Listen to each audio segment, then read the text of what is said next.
Okay, now that that's done, let's head topside and just finish up this bedrock breaking. Here, that. Okay, and then we turn the lever. All the tops should be exploded, and they are. Which will then give us headless pistons. Then we can delete the top safely. What about a glowberry farm? I forgot about the glowberry farm.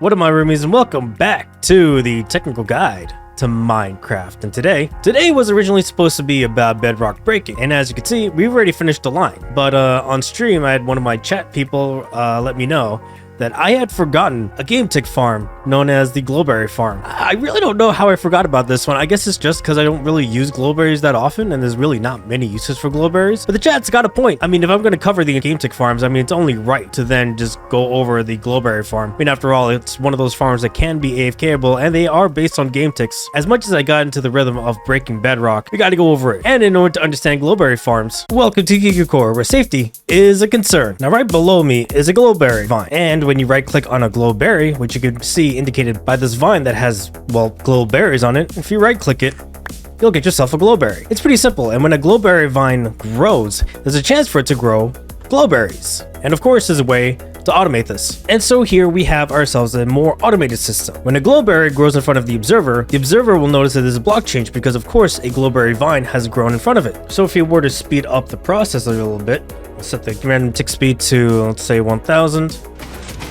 You'll see that it'll give us glowberries. And of course, that's really all there is to it when it comes to glowberry farms. Now, all you gotta do now is strap this up to a collection system, which is being represented here by the hopper minecart, which of course is the ambrosia storage center, and set it up like so. Now, of course, it's gonna be encased, but for the purposes of this demonstration, now, of course, when the glowberry grows, the observer is going to notice the block change and then will harvest it. When the glowberry then gets harvested, it'll fall down on top of this netherrack, which again sucked up by this hopper minecart and go into the storage system. It's pretty simple in its design, but there is one problem that comes with glowberries, in that if a glowberry vine does not have any glowberries, even if it gets harvested, it will not return a glowberry. And so every so often, it will grow a vine that has glowberries on it, in which case you can in fact then harvest the glowberries. And the chances for it to grow a glowberry are rather low. So in this case, you're playing for time rather than playing for efficiency, because in the day, it is in fact random whether or not glowberries are going to be growing on these vines to begin with. If you want to play around with this farm, there's going to be a world download and a schematic in the description below. And for those that want a block by block tutorial, make sure this video gets over 50 likes and I will do my best to make one for you. Well, at least the ones that I made for the Ambrosia Storage Center. And with that in mind, let's get back to the technical guide world and get to it. Quick interruption. I noticed that only 12% of you are actually subscribed to this channel.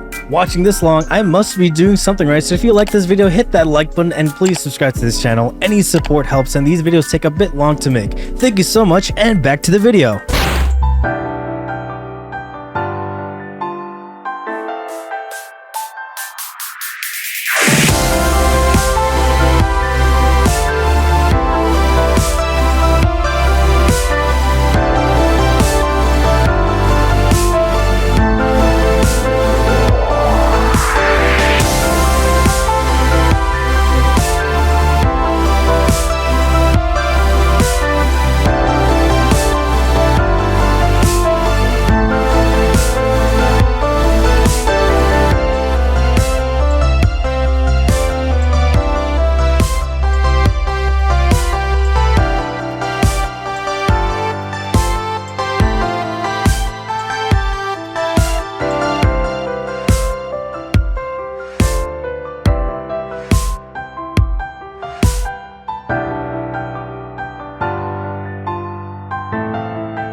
Well, after building this entire thing, it looks like this glowberry farm is in fact working. We'll just leave this farm on for a while, and then we also moved some stuff around for the hopper minecarts to then collect the system. I kind of don't like how this doesn't have a quartz staircase next to it, but considering that this is a last minute farm, I'm just not going to pay attention to it.